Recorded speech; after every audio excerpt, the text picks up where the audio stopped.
வாங்க பார்க்கலாம். குழந்தைகள் பொம்மைகளை உடைக்கிறாங்களா? கவலை வேண்டாம், இதுக்கு ஒரு சூப்பர் தீர்வு இருக்கு. ஏன் இப்படி உடைக்கிறாங்கன்னு என்னைக்காவது யோசிச்சிருக்கீங்களா? இது வெறும் குறும்பு இல்ல, அவங்களோட உளவியல் தேவையாவும் இருக்கலாம். இதுக்கு 3 முக்கிய காரணங்கள் இருக்கு.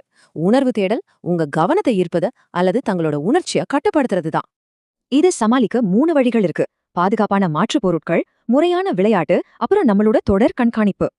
வீட்ல மென்மையான பிளாக்குகள், அட்டைப்பெட்டிகள் கொடுக்கலாம். பள்ளிகள்ல சுத்தியல் செட் அல்லது புதிர்கள் கொடுத்து அவங்கள எங்கேஜ்டா வச்சுக்கலாம். சரி, இதுக்கான மாற்று வழிகள் என்னென்ன? ஆக்கப்பூர்வமான விளையாட்டுக்கான சில சூப்பரான டூல்ஸ இப்ப நாம பார்க்கலாம்.